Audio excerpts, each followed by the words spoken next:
Hey guys, AuspiciousAussie here, and welcome to episode 50 of the San Marino Challenge. Now, we've just finished January, the month of January, and unfortunately we have a little bit of transfer activity to go over. And I say unfortunately, and we won't look at that player, who I've signed on a Bosman, but we have unfortunately sold a couple of players. Only one of them, maybe, I suppose two of them are kind of players that have been with the first team for quite some time. Now, the first player that we sold was Todorov, and we actually sold him to Cesena for 96k. Basically, Todorov is the 20-year-old Bosnian. I brought him in from Galaxy Academy when he was 18. He never really developed into what I wanted him to. And I bought him, I think we signed him, well, he came to us in Serie A, but I'm pretty sure we set up the deal for him in Serie B. So that was a bit of a weird transfer that we decided to do. We brought him in for free anyway, so it doesn't really matter too much. The next player we let go was Marco Toscano. Now, we sold him for £1.2 million to Salernitana. As you can see, still a really good player. I mean, this guy played a lot of games for our club. He was here since Lega Pro, which is, of course, the third tier of Italian football. As you can see, I mean, only up until last season, he actually averaged under a 7 match rating throughout the season. And he played 36 games last season for us in Serie A as well, which is pretty crazy. It's worth noting that, obviously, we got him on a free transfer, sold him for 1.2 mil at 29 years old as well. So it's a pretty decent little amount of money made on him. Now, the next player we let go was Marco Manafo. Now, another player we brought in quite a few seasons ago. Never really developed and never really became anywhere near the player that I wanted him to be. I essentially wanted him to be a solid enough backup. However, as you can see, he's pretty dreadful. I mean, he's at Venezia, and they bought him for 22.5k. But ultimately, I don't even think, because they're in I thought they were in Serie B. They must have got relegated recently. Yes, they did. So I guess that's actually not too bad. Because I thought he was in Serie B, but he's actually in Lega Pro, which I think is probably his sort of level. Anyways, the next player we let go was Valsen. We sent him out on loan to Reims in France. And basically, this guy was signed as, just a random player that popped up in my scout reports. Basically, he was playing at the... I think they're the college equivalent teams in America that are put into the game in order to feed the Super Draft. So he was at one of these American teams, unattached contract. So we signed him on a free. Didn't expect much of him, but he was very highly rated by the scouts. He's already become a natural centre mid, and I really like the look of him, to be honest. He's got 14 caps for the Iceland national team. He's on a pretty big wage, but I think first team football with Reims will be... It'll be pretty telling for the rest of the season in terms of his development and if he's ready to sort of take the next step in his career, stepping up into the first team. The next player we sold was Tikhomorov, 21-year-old Russian. Similar sort of deal. Free transfer from Monaco. Never really played for us. He never played for us. Was out on loan at Alto Adige last season, and we finally managed to get him off the wage bill. 2.3k transfer to Sovetov in Russia. The final player we let go of, which was a pretty hard decision to actually make, was Liam van Gelderen to AZ Alkmaar, of course, the opposition we versed in the Europa League just recently. We sold him for £5.25 million up front, possibly going up to 6.5. And apparently this was a poor decision in regards to how the fans have responded. I'll show you if we go back to the the board confidence. As you can see, the board feel the decision to sell Van Gelderen appears to be a poor financial deal for the club. I guess he might have been worth more than that, or I could have, asked for more, possibly. I'm not too sure. Anyways, the bank balance is looking really good. 114 million, basically 115. We're shy of that by about 180,000. But yeah, anyways, that's the transfers. Let's have a look at the league table here. As you can see, we're currently in first position on 51 points, 1 point ahead of today's opponents, Inter. However, this will be a cup game, the cup semi-final, first leg. But yeah, as you can see, our form's been really, really good recently. We were a little bit further down the league table in the previous episode, and we've sort of, clawed our way back through good wins and good form. And we find ourselves in the prime position, although it's very close. I mean, Juventus are in third on 48 points, 3 points behind us. So 1 loss, a draw, and essentially we're knocked off the perch. So it's very competitive, to say the least. Anyway, let's have a look at the fixtures here. Of course, the previous game in last episode was the Champions League game against Manchester United. Unfortunately, we followed that up with another 2-1 loss at home this time against Juventus. Pretty disappointing stuff, to be honest, because as you can see, we opened the scoring in the 24th minute through Renault. We then gave away a penalty just after half-time, which Dybala put in the back of the net. And then, Van der Beek, about 5 minutes later, managed to get the eventual winner for Juve. We then versed Salernitana, managed to beat them 4-1 away from home. Pretty dominant performance, getting back to the form that we sort of expect ourselves to be in at the moment. Goal scorers were Viviani, Vitek, Formato, and Daum, getting a nice little late goal there. The next game was another Champions League game away from home, this time against AZ Alkmaar. Of course, I mentioned we sold Van Gelderen to them. Of course, this was previous to that actually happening. But 1-1 draw. They opened the scoring through Mudrazia. Yeah, that's probably not how you pronounce it. But we did manage to get a goal back through a Formato penalty. I don't know. It's the Champions League this season was a bit of a weird one. Anyway, the next game we managed to beat Inter, of course, today's opponents, like I mentioned. 3-1, really dominant performance. Of course, it was at home, which we kind of expect. I mean, every time I verse a team like Inter or Juve, even AC Milan, I always feel like we probably won't win. I don't know, it's like a sort of self-doubt thing. But I think our squad is, definitely our first team, is of at least the same sort of quality as a lot of these teams. Maybe not Juventus, because they've got like an incredibly strong first team that they're paying like over 100k per week wages to. But the other teams I feel like we're sort of on par with. But for some reason, I just always have that self-doubt about it. Anyway, goal scorers were Formato with a brace and Cizek on the score sheet there as well. The next game was another disappointing loss, this time coming against Lazio. 2-1 loss, Viviani getting our goal. But as you can see, we're already 2-0 down at that stage. The next game was another 1-1 draw in the Champions League, this time coming against Lyon, who earlier in the season absolutely battered us. So it was nice to get a somewhat respectable result against them. Again, we opened the scoring in the 33rd minute through Viviani, and they got one back in the 65th minute through Dali.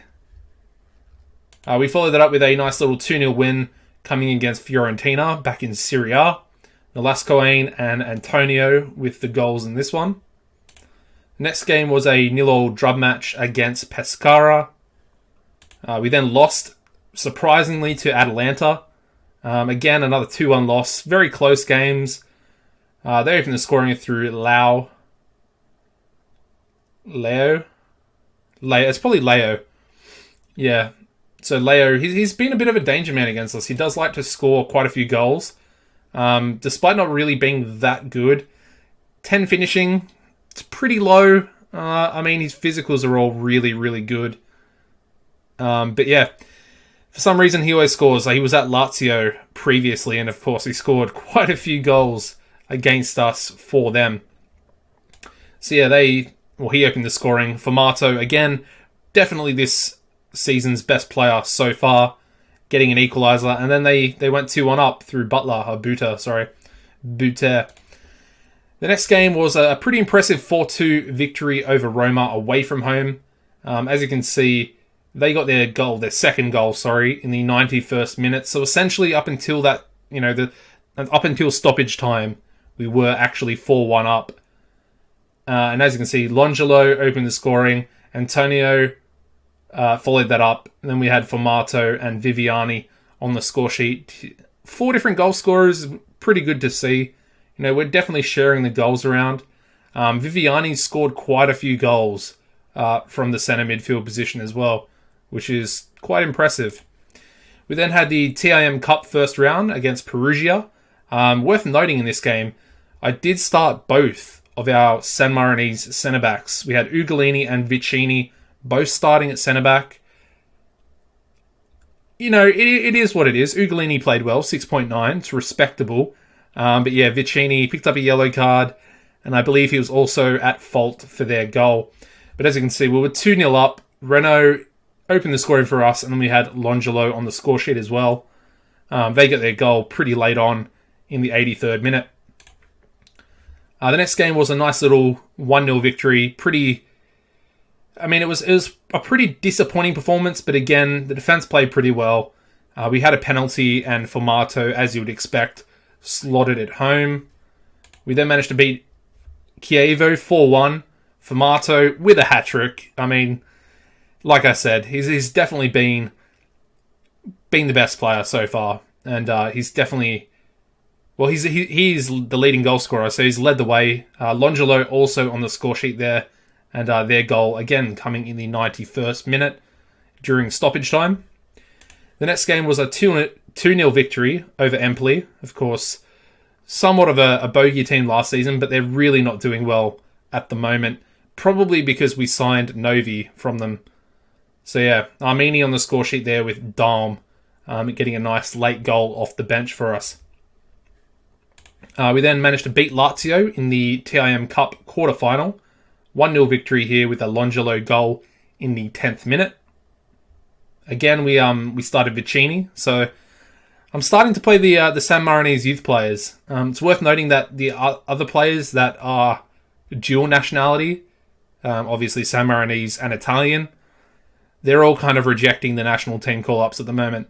Obviously saying they want to play for Italy instead, which is... It's worrying, to say the least, and it's definitely not assisting the national team in any sort of way at the moment. Actually, it's worth noting that I rejected... I'll show you here. I wonder if it would actually still be in the transfers. No. I should have saved it as a note. I forgot to do that, though.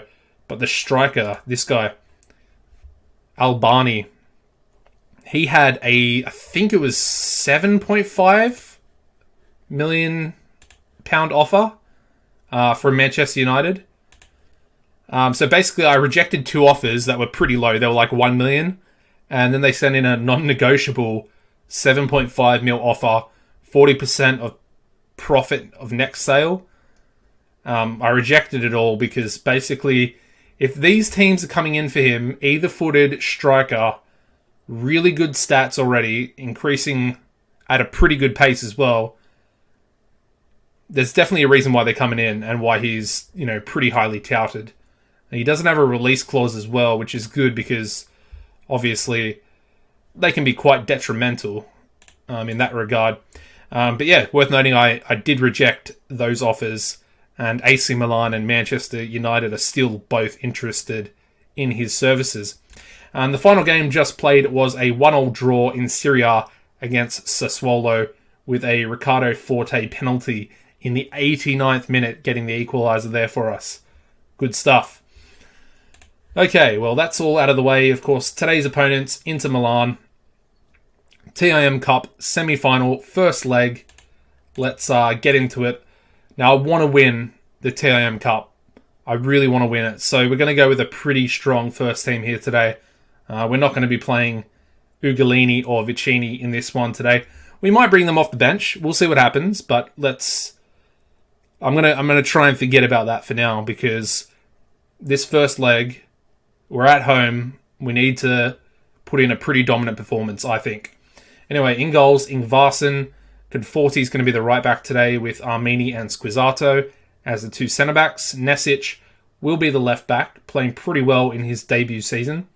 We're then going to go with Novi as the defensive midfielder, with Viviani and Cizek sitting in front of him as the two centre mids. Renault is going to be on the right wing, and then we're going to go with Formato on the left wing. Up front, we're going to go with Longelo. The bench today is going to be Marino, Vetta, Gil, Pisardo, Forte, Vicini, Dalm, Martinez, Ugolini, Vitek, Antonio, and Sabanda. Now, I do apologise if you can hear a cricket in the background. Unfortunately, he's just decided to start chirping, which is... Hopefully you can't hear it in the recording, but my microphone does... Well, it's a pretty good quality microphone, and it does actually like to pick up all types of sounds all the time. So, yeah, apologies if you can hear that, but let's get into today's game. It's a massive one. Probably one of the biggest of the series so far, I think. Inter in the semi-final. Like I said, I want to win a piece of silverware. It's been a while. And we have Renault there with a nice little shot on target, winning a corner, forcing a pretty good save from their goalkeeper there as well. Cizek, Armini, another good save, straight at the goalkeeper there. Probably could have scored, if I'm being honest. That was a nice header, or a nice... What type of corner was that? That was a really random corner. Played it all the way back, like literally, they went short and then played it all the way back to the covering players. Not really what the corner tactic is, but, you know, whatever. It's fine. Now, Inter have the highlight. They're moving the ball pretty well. Icardi, for some reasons, back in midfield. We do steal the ball, though. Cizek plays it forward. Longelo shoots, and oh my god, he blazes it wide. Really wide as well. That wasn't a small miss. That was a bad miss. We'll leave it at that. Now, Longelo, he's been hit and miss, to say the least. I mean, he hasn't been dreadful, which is probably why we're in first currently. Obviously, if he was struggling a little more with goals, I think we'd be in a lot worse shape. Because Formato, while he's carried the team, you know, everyone else has sort of chipped in as well, with Longelo and Viviani scoring goals. Anyways, let's focus a little bit more on this match. Renault's got the ball, plays it inside. Longelo shoots, and again, just shoots wide. Like, it's dreadful, mate. Come on. Alright. Inter, pretty poor free kick from them as well. I mean, honestly, this game's pretty boring so far. I mean, we had a couple of opportunities at the start there. Lots of highlights, though, which is interesting. I'm pretty sure it is actually on... Yeah, it's on key highlights, so... Yeah, it's a little bit odd. Conforti manages to get their long ball. And can we launch an attack now? Novi plays it up wide, or out wide, to Renault. Nice little cross for Marto, hits the side netting. We're really not playing too well, to be honest. We've had 6 shots, only 2 on target, and of course the 2 on target were the shots that I mentioned, or the header and the shot. Pretty much at the start of the game, the first 5 minutes or so. And as you can see, Longelo's actually on a... Ooh, that was a nice little deflection. But still no goal. Yeah, Longelo's on a 6.4, Viviani's on a 6.4, and Squizzato also on a 6.4. That's a pretty dreadful first half, I'm not going to lie. I'm actually not happy with that performance. I think we're much better than that, to be honest. And I think, you know, we might have to make some subs here. I mean, maybe we bring Vicini off the bench for Squizzato. Of course, being the left-footed centre-back. Just not good enough, though, so far. We do have the highlight here. Longelo plays it out wide to Formato. Cross, and there we go. Renault, back post. Thank you very much for the lead. I mean, that was a pretty good cross from Formato, actually. It was essentially, literally on the back post. Alright, actually, we'll see how this free kick plays out first. Novi, get in there, son! Second goal of the season. And what a nice little cheeky free kick. That was quite tasty. It wasn't high into the corner. It was just a low little bending, curling effort. And you know what? I think we will bring Vicini on. Squizzato's playing pretty badly. We'll bring Dalm on as well for Longelo. Basically essentially our worst two performers, although Viviani is still on the pitch. Despite being on a 6.4 at the moment. Really bad. Do you know what? We're going to take him off. We're going to do that. I'm going to swap those two around. Oh, that's unfortunate. Maybe we won't do that, actually. I thought Nolascoin was on the bench, but I think he's out suspended currently. So we had to put Martinez on the bench, who is not match fit at all. He hasn't even played a single minute so far this season, which is, it's a little bit sad, but I might have signed him a little bit prematurely with the fact that his transfer fee, the asking price was so low when I was looking at the offer. Good save, good saving, Varson. Well done, lad. Well done. Inter do have the corner here. And they play that's a weird little... Yeah, that's a really weird corner. I mean, we're doing some weird corners as well at the moment, but that was... It's probably worse than ours, I think. And what type of header was that? Who's number 12? Who is this player? Viviani is playing dreadfully today. Oh my god, he went up for a header and just completely missed it. Like, completely. He wasn't even close to it, but he still jumped for it. Honestly, I don't know what's going on with this guy today. I mean, he's the club... I think I made him the vice-captain after Toscano left. And honestly, what are you doing? What are you doing? Oh my god, they've hit the crossbar. Ingvarsen just played the worst ball I've ever seen. Oh, that was dreadful. Come on, boys. I need the 2-0 victory. No goals conceded would be a perfect first leg, I think. And I mean, if we can get a third, Renault... Ooh. Did he actually go for the shot there? I think he might have. Try to catch their goalkeeper out at the near post. Formato to Cizek. Plays a pretty bad cross in, to be honest. Armini, Cizek again. Viviani. It's a nice little block from their player there. Would have been good for him to get a goal because, like I said, he's been really bad today. Really bad. What are they doing? What are they doing? What is up with corners at the moment? Corners are messed up. Big time. We'll just leave it. There's only a few minutes left. 15 seconds.